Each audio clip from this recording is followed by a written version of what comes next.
नमस्कार, मी प्रणाली भोसले. माझे कोकणच्या बातमीपत्रात आपल्या सर्वांचं मनपूर्वक स्वागत करते. बातमीपत्राला सुरुवात करण्याआधी पाहूयात हेडलाईन्स. काळ नदीच्या प्रवाहात 20 वर्षीय तरुण वाहून गेला. वेदांत बोंडलेकर बेपत्ता. शोध मोहीम सुरू. पोलीस आणि बचाव पथकाकडून शोध. झटपट कर्जाच्या आमिषानं गंडा. बनावट कागदपत्रे आणि शिक्क्यांचा वापर. 15 ते 20 लाखांच्या कर्जाचे आमिष दाखवत फसवणूक. महाड शहरातील अतिक्रमण आणि अनधिकृत कामांवर कारवाईचा इशारा. प्रलंबित कामांसाठी ठेकेदारांची बैठक. आणि रायगडमध्ये अधिकृत अमॅच्युअर कबड्डी असोसिएशनची स्थापना. कबड्डी क्षेत्रातील संघटनात्मक वादाला पूर्णविराम देण्याचा प्रयत्न. पाहूया सविस्तर वृत्त. रायगड जिल्ह्यातील महाड तालुक्यात पाने परिसरात काळ नदीच्या पात्रात 20 वर्षीय वेदांत बोंडलेकर वाहून गेल्याची घटना घडली आहे. नदीच्या पाण्यात मौजमजा करताना प्रवाहाचा अंदाज न आल्याने वेदांत पाण्यात वाहून गेल्याची प्राथमिक माहिती आहे. घटनेची माहिती मिळताच पोलीस आणि बचाव पथकाने घटनास्थळी धाव घेत नदीपात्र तसेच परिसरात शोध मोहीम सुरू केली.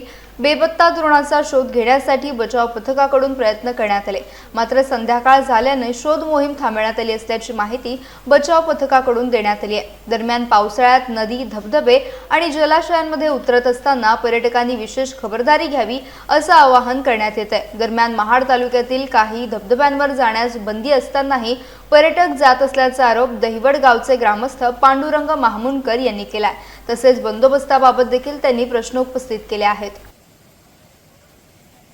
झटपट कर्ज मिळवून देण्याचं आमिष दाखवत नागरिकांची फसवणूक करणाऱ्या दोघांना रोहा पोलिसांनी अवघ्या 24 तासात नालासोपारा येथून अटक केली आहे. 15 ते 20 लाख रुपयांचे कर्ज मिळवून देण्याचे सांगत आरोपींनी प्रोसेसिंग आणि इन्शुरन्स फीच्या नावाखाली पैसे उकळल्याचा आरोप आहे.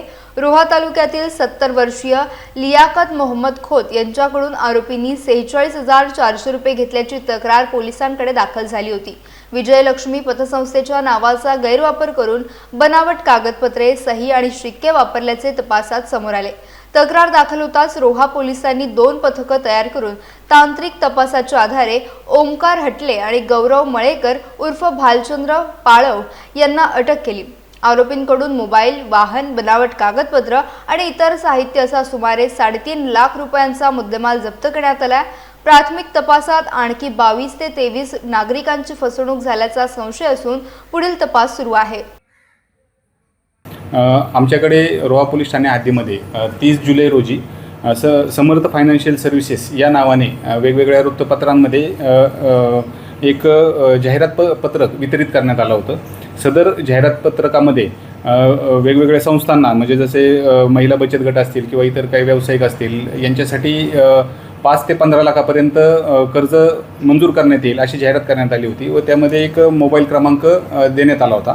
त्या अनुषंगाने लियाकत खोत, राहणार सुडकोली या व्यावसायिकांनी त्यांना व्यवसायासाठी 20 लाख रुपये कर्ज हवं आहे असं त्यांनी त्या मोबाईल नंबरवरती संपर्क केला असता त्यांना ते कर्ज देण्यात येईल असं सांगण्यात आलं. त्यानंतरनं त्यांच्याकडून वेगवेगळ्या कारणांसाठी, जसं की बॉन्ड्स, कर्ज मंजुरीसाठी येणारा खर्च, तसेच इन्शुरन्स यासाठी त्यांना 46,400 रुपये त्यांच्याकडून रोख स्वरूपात घेण्यात आले. आणि त्यानंतरनं त्यांना विजयलक्ष्मी पतसंस्था मर्यादित याचं 20 लाख रुपये कर्ज मंजूर झाल्याचं एक पत्र देण्यात आलं. त्या 8 ते 10 दिवसामध्ये त्यांच्या खात्यामध्ये पैसे न आल्याने त्यांनी विजयलक्ष्मी पतसंस्था याबाबत माहिती घेतली असता ती पतसंस्था अस्तित्वात नाही हे त्यांच्या लक्षात आल्यानंतर त्यांनी पोलीस ठाणे येथे येऊन आमच्याशी संपर्क करून आम्हाला झालेल्या प्रकाराबाबत माहिती दिली. सदर प्रकार समजल्यानंतरनं आम्ही या प्रकरणाची माहिती पोलीस अधीक्षक रायगड श्रीमती आंचल दलाल मॅडम यांना सदर माहिती दिली. सदर प्रकरणाचं गांभीर्य लक्षात घेता SP मॅडम यांनी तात्काळ गुन्हा दाखल करण्याचे आदेश आम्हाला दिले होते. त्या अनुषंगाने दिनांक 12 ऑगस्ट रोजी या प्रकरणी गुन्हा दाखल करण्यात आला होता. सदर गुन्ह्याच्या तपासाकरता 2 पथकं नेमण्यात आली होती. त्यामध्ये एक पथक पालघर येथे विजयलक्ष्मी पतसंस्था या पतसंस्थेबाबत माहिती घेत होतं आणि दुसरं पथक जे आमच्या पोलीस ठाण्याकडील गुन्हे प्रकटीकरण पथक आहे ते आरोपीचा शोध नवी मुंबई, ठाणे आणि वसई विरार या भागात प्राप्त माहितीच्या आधारे घेत होतं. त्या अनुषंगाने 14 ऑगस्ट रोजी नालासोपारा ईस्ट या ठिकाणी सदर आरोपी मिळून आले. त्यांना नमूद गुन्ह्यामध्ये अटक करण्यात आलेली आहे. सदर आरोपींकडून गुन्ह्यात वापरलेलं वाहन, तसेच बनावट कागदपत्र, स्टॅम्प आणि विजयलक्ष्मी पतसंस्थेच्या अनुषंगाने बनवलेली कागदपत्र, तसेच यामध्ये या गुन्ह्यामध्ये ज्यांची फसवणूक झाली त्यांच्याकडून जी आरोपींनी कागदपत्र प्राप्त केली होती ती कागदपत्र असा एकूण 5 ते 7 लाखाचा मुद्देमाल आम्ही आरोपींकडून हस्तगत केलेला आहे. महाड शहरातील अतिक्रमण, अनधिकृत बांधकामे, रस्त्यांची दुरावस्था आणि प्रशासनाच्या कथित सुस्त कारभारावरून आरोप प्रत्यारोप सुरू असतानाच नगराध्यक्ष सुनील कविस्कर यांनी महाड शहर बकाल होऊ देणार नसल्याचं स्पष्ट केलंय. गेल्या 5 वर्षांच्या प्रशासकीय राजवटीत देण्यात आलेले ठेके, सुरू असलेली तसेच प्रलंबित आणि अर्धवट राहिलेली कामे याबाबत त्यांनी पत्रकार परिषदेत भूमिका मांडली. प्रशासनातील अधिकारी आणि संबंधित ठेकेदारांच्या कारभारामुळे नागरिकांना त्रास होत असल्याचा आरोप त्यांनी केला. शहरातील प्रलंबित आणि अपूर्ण कामांबाबत महाडचे आमदार तथा मंत्री भरत गोगावले यांच्या उपस्थितीत सर्व ठेकेदारांची बैठक घेणार असल्याचं त्यांनी सांगितलं. संबंधित ठेकेदारांकडून कामे पूर्ण होणार नसतील तर नव्याने ठेकेदार नेमून कामे पूर्ण करण्याची मागणी करणार असल्याचे कविस्कर यांनी स्पष्ट केले. तसेच महाड पालिकेच्या शाळा इमारतीमध्ये असलेल्या खासगी शिक्षण संस्थांनाही बाहेर काढणार असल्याचं त्यांनी सांगितलंय. आणि ते येऊन त्या विचाराचा अपमान केला, ते टिकर लावून काय केले. अहो त्या बाबतीत 11 वर्ष मला त्यांनी सांभाळले. मी एकटा असताना त्यांचे येऊन मला नवं शिकवलं. मला खंत नाही का हे आज नाही आलं तर मला शिकवते. त्याच्या हाताखाली मी 11 वर्ष. पण अधिकार तुमचा होता साहेब. अहो आता हो जरा थांब ना. मी काय बोलू वाटतं की 2 नेत्यांनी तो निर्णय घ्यायचा विषय सांगून टाकायचा. बरोबर आहे, अधिकार तुमचा. अहो मला जर पैसे लावलं मला निवडून दिले, कुठल्या पक्षात निवडून आलो मी सेट करणार आलो. सेटमुळे माझ्यामुळे एवढं नाही, तो ठराव झालेलाच होता ना. पण अहो ठराव ऐका ना, सरकार बदलल्यानंतर काही योजना ठेवायच्या नाही ठेवायच्या तिथे असलेला प्रत्येकाचा असतो. हा मला जर मला सेटने वाढून दिली की माझ्यामुळे एवढी आपण विषय संपून टाकू. लक्षात ठेवा, नगराध्यक्ष तुम्ही निवडून गेले नगराध्यक्ष, जनतेनं निवडून नगराध्यक्ष. मला कोणाचं नाव घ्या, मी कोणाच्या बांधी नाही. लक्षात ठेवा, ते क्वार्टरचे बोलतात आधी माझा बाप पण काढली, पण मी त्यांचा बाप काढणार तर त्यांचं काय बाप होतं मला माहिती आहे. मी त्या गोष्टी मला द्यायचं नाही. मला मूर्ती ही कायदेशीर गोष्टी आहे. मला शाळा मॉडेलवरून पाहिजे, माझी एकच. तिच्या मताला सहमत आहे. मी शेत दोन परवा मिटिंग लावल्या 15 वर्षात त्या सगळ्या पैकी हा महाशोध बाकार मी बघणारा माणूस नाही. पैसे दिले, करोड रुपये दिले म्हणून का खड्ड्यात नाचायचं आपण. ह्या मात्र मी तुमच्या मताला सहमत आहे. रायगड जिल्ह्यातील कबड्डी क्षेत्रात काही वर्षांपासून सुरू असलेल्या संघटनात्मक वादाला पूर्णविराम देण्याच्या उद्देशाने रायगड जिल्हा अमेच्युअर कबड्डी असोसिएशनची अधिकृत स्थापना करण्यात आली आहे. जिल्ह्यातील कबड्डी खेळाडू संघ आणि तालुका संघटनांना एकत्र आणून कबड्डीच्या विकासासाठी काम करण्याच्या संघटनेचा प्रयत्न असणार आहे. संघटनेच्या अध्यक्षपदी आमदार महेंद्र दळवी, उपाध्यक्षपदी विकास गोगावले तर कार्यकारी अध्यक्षपदी आमदार महेंद्र थोरवे यांची निवड करण्यात आली आहे. राजाभाऊ केणी सहसचिव म्हणून जबाबदारी सांभाळणार आहेत. संघटनेची संबंधित कागदपत्रे धर्मादाय आयुक्त कार्यालयाकडे सादर करण्यात आल्याची माहिती देण्यात आली आहे. रायगड जिल्ह्यातील 15 तालुक्यांमधील सर्व कबड्डी संघ, खेळाडू आणि पदाधिकाऱ्यांनी अधिकृत संघटनेसोबत सहभागी व्हावे असे आवाहन राजाभाऊ केणी यांनी केले. खेळाडूंना योग्य संधी मिळावी आणि रायगडचे नाव राज्य व राष्ट्रीय पातळीवर उंचवावे हा संघटनेचा उद्देश असल्याचं त्यांनी सांगितलं. दरम्यान अमेच्युअर कबड्डी फेडरेशन ऑफ इंडियाच्या सहसचिव भारती अनिल जगताप यांनीही नियमानुसार संघटनात्मक प्रक्रिया राबवण्यावर भर दिलाय. ही रायगड जिल्ह्याची एक मीटिंग बोलवलेली होती की कोण अधिकृत आणि कोण अनधिकृत याचं एक आव्हान राज्य सचिवांनी करावं, त्या संदर्भात ही मीटिंग बोलवलेली होती आज. तर मी भारती जगताप, जनरल सेक्रेटरी, आपल्या सगळ्या खेळाडूंना, कबड्डी वर्गाला आव्हान करते की ही संघटना अधिकृत आहे आणि अधिकृतपणेच ही संघटना कार्य करत आहे. तर आपल्याला विनंती आहे की आपण योग्य काय अयोग्य काय ह्या गोष्टी समजून घ्याव्या आणि योग्य खेळाकडे वळावं आणि आपल्या सर्टिफिकेटचा फायदा करून घ्यावं. हीच माझी एक तुम्हाला नम्र विनंती आहे. आणि ही संघटना, महाराष्ट्र संघटना ही अधिकृत आहे आणि भारताला सुद्धा ॲफिलेटेड आहे. त्याच अनुषंगाने रायगड जिल्हा संघटना आज आपण दळवी साहेब यांच्या अध्यक्षतेसाठी स्थापना केलेली आहे आणि ही संघटनाच अधिकृत आहे. आज मी असं जाहीर तुम्हाला आवाहन करत आहे. तर कृपया आपण ह्या संघटनेकडे यावं आणि यांच्या अंतर्गत ज्या स्पर्धा होतात त्या आपण खेळाव्या आणि अधिकृतपणे दिल्या झालेल्या सर्टिफिकेटसाठी आपण पात्र बनावे. 2025 साली वर्ध्याला ज्युनियर नॅशनल स्पर्धा झाल्या वर्ध्याला आणि सब ज्युनियर नॅशनल आपल्या महाराष्ट्र आळंदी पुणे इथे झाल्या. त्याचे अधिकृत सर्टिफिकेट्स आपण सगळ्या खेळाडूंना पोहोचवलेले आहे. पूर्ण भारताच्या खेळाडूंना अधिकृत सर्टिफिकेट मिळाले आहे. तसेच महाराष्ट्र राज्याच्या खेळाडूंना सुद्धा आपण आपले अधिकृत सर्टिफिकेट हे सगळे वाटप केलेले आहेत. कबड्डी असोसिएशन ही 2023 पासून अनधिकृतपणे या जिल्ह्यामध्ये कबड्डीच्या जे संलग्न संघ या जिल्हा कबड्डी असोसिएशनने झालेला आहे आणि त्या संघातून 2 प्रतिनिधी म्हणून घेऊन जी जिल्हा लेवलला कबड्डी असोसिएशन निर्माण केली, परंतु 2023 पासून ते अनधिकृत संघटना ही चालू आहे।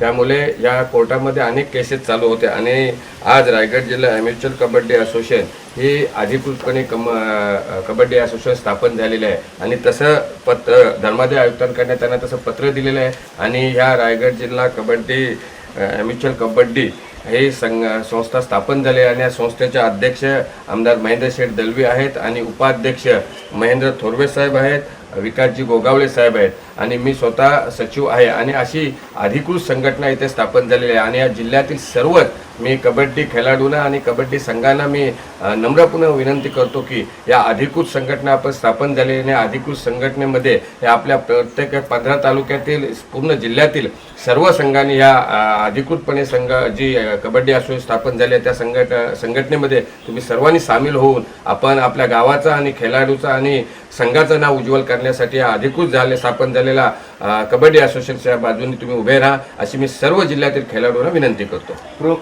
खेड तालुक्यातील मुरडे गावात 80वा स्वातंत्र्य दिन उत्साहपूर्ण वातावरणात साजरा करण्यात आला। मुरडे केंद्र शाळा, शिंदेवाडी, गोठलवाडी मोहल्ला येथील शाळांसह विविध कार्यकारी सोसायटी आणि कर्मयोगी हायस्कूलमध्ये स्वातंत्र्य दिनाचे कार्यक्रम पार पडले। यावेळी शासकीय आणि निमशासकीय कर्मचारी, आजी माजी पदाधिकारी, विद्यार्थी तसेच तरुण मोठ्या संख्येने उपस्थित होते। रिमझिम पावसाच्या सरी सुरू असतानाही कार्यक्रमाचा उत्साह कायम होता। केंद्र शाळेतील विद्यार्थ्यांनी यावेळी सुंदर कवायतीचे सादरीकरण करून उपस्थितांचे लक्ष वेधून घेतले। स्वातंत्र्य दिनाच्या निमित्ताने गावात उत्साहाचे आणि देशभक्तीचे वातावरण निर्माण झाले होते। कार्यक्रमाच्या समारोपाप्रसंगी सरपंच दशरथ खामकर यांनी ग्रामपंचायतमध्ये सभेचे आयोजन केले। यावेळी ग्रामपंचायत पदाधिकाऱ्यांसह त्यांनी उपस्थितांना स्वातंत्र्य दिनाच्या शुभेच्छा दिल्या आणि मनोगत व्यक्त केले। त्यानंतर ग्रामपंचायतमध्ये या सोहळ्याची सांगता करण्यात आली। शहीद निलेश तुंतुणे यांच्या स्मृतींना अभिवादन करत त्यांच्या शौर्याला सलामी देण्यासाठी अलिबागमध्ये भावपूर्ण कार्यक्रमाचे आयोजन करण्यात आले। यावेळी शहीद निलेश तुंतुणे यांच्या आठवणींना उजाळा देत त्यांना श्रद्धांजली अर्पण करण्यात आली। ओमकार काटले प्रस्तुत देशभक्तीपर गीतांच्या ऑर्केस्ट्राचा शानदार कार्यक्रम यावेळी पार पडला। या कार्यक्रमाला रेवदंडा पोलीस ठाणे, अलिबाग पोलीस ठाणे आणि दामिनी पथकातील महिला पोलीस कर्मचाऱ्यांची उपस्थिती होती। तसेच नागाव ग्रामपंचायतच्या सरपंच हर्षदा निखिल मयेकर, अलिबाग नगर परिषदेच्या उपनगराध्यक्ष ॲडव्होकेट मानसी म्हात्रे, अनिल बंधू सहान, समाजसेवक विवेक पाटील, प्रवीणदादा रणवरे यांच्यासह विविध पदाधिकारी आणि सहकारी उपस्थित होते। यावेळी रायगड जिल्हा परिषदेकडून विद्यार्थ्यांना खाऊ तसेच शैक्षणिक साहित्य आणि पुस्तके वाटप करण्यात आली। कार्यक्रमाच्या आयोजनासाठी सहकार्य करणाऱ्या न्यू कट्टा मित्रमंडळ आणि संजय पोईलकर यांचे आयोजकांनी आभार मानले। शहीदांच्या स्मृती जपणारा हा कार्यक्रम भावपूर्ण वातावरणात पार पडला। रायगड जिल्ह्यातील गोरक्षांच्या कार्याला प्रोत्साहन देण्यासाठी माणगाव येथे जनसेवा सहकारी संस्थेच्या वतीने रायगड जिल्हास्तरीय गोरक्ष सन्मान सोहळ्याचे आयोजन करण्यात आले। संस्थेच्या संस्थापक अध्यक्षा हेमा दिगंबर मानकर यांच्या संकल्पनेतून झालेल्या कार्यक्रमाला कालीपुत्र धर्मगुरू श्री कालीचरण महाराज, मानद पशुकल्याण अधिकारी शिवशंकर स्वामी आणि कीर्तनकार हरिभक्त परायण मारुती महाराज यांची प्रमुख उपस्थिती होती। पोलादपूर, महाड, माणगाव, म्हसळा, श्रीवर्धन, रोहा, तळा, मुरुड, अलिबाग, पेण, पनवेल, उरण, नागोठणे आणि पाली या भागातील सुमारे 200 गोरक्षक तसेच गोसेवा सामाजिक संस्थांचा सन्मान चिन्ह देऊन गौरव करण्यात आला। यावेळी मारुती महाराज यांनी गोपालन आणि गोसेवेचे महत्त्व सांगितले। शिवशंकर स्वामी यांनी गोरक्षणाच्या कार्यातील अडचणी आणि कायदेशीर बाबींवर मार्गदर्शन केले, तर कालीचरण महाराज यांनी गोसंवर्धन आणि गोमातेच्या महत्त्वावर भाष्य केले। कार्यक्रमादरम्यान जय श्रीराम, छत्रपती शिवाजी महाराज की जय अशा घोषणांनी परिसर दुमदुमून गेला। अनिवार्य झाल्या पाहिजेत। भारताचं हिंदू लोकांचं अत्यंत वैभवयुक्त संगीत आहे, तेही शिकवलं गेलं पाहिजे। धनवान बनण्यासाठी अनेकविध ज्या विद्या आहेत, स्किल टॅलेंटच्या विद्या आहेत, स्किल्सचे एज्युकेशन्स आहेत, तेही शिकवल्या गेले पाहिजे। फालतूच्या गोष्टी, खोटे इतिहास आणि लसावी मसावी सारखे फालतूचे बीजगणित शिकवून विद्यार्थ्यांच्या डोक्याचं दही करण्यात येत आहे आणि जसंही तो ग्रॅज्युएशन झाला तो नोकरी शोधणार, त्याच्या डोक्यात नोकरी हाच एक उद्देश असतो, नौकर बनणं हाच उद्देश असतो। त्याला मालक बनण्याची प्रवृत्ती असली पाहिजे, श्रीमंत होण्याची प्रवृत्ती त्याच्यात विकसित केल्या गेली पाहिजे, अशी शिक्षण व्यवस्था अत्यंत आवश्यक आहे. आणि जे विद्यार्थी लोक आंदोलन करत आहेत त्यांना माझं निवेदन आहे की निसंशय भारतावर असलेली मेकॉलेची शिक्षा पद्धती बदलण्यासाठी परिपूर्ण प्रयत्न करा. जसं आपण बघितलात घडलेली आहे घटना. वंदे मातरमच्या त्यांची मानसिक स्थिती सगळ्या जगासमोर जाहीर आहे. त्यांना राष्ट्राप्रती किती प्रेम आहे हेही सगळ्या जगासमोर जाहीर आहे. त्यांची पार्टी जिंकली कुठेही की पाकिस्तानात जय जयकार, त्या पाकिस्तानात उत्सव मनवला जातो. तर त्या पार्टीला कोणाचं समर्थन आहे हे जग जाहीर आहे. मग त्यांची राष्ट्रनिष्ठा कशी काय राहणार, त्यांची धर्मनिष्ठा कशी राहणार, भारत मातेच्या प्रती त्यांची निष्ठा कशी काय राहणार.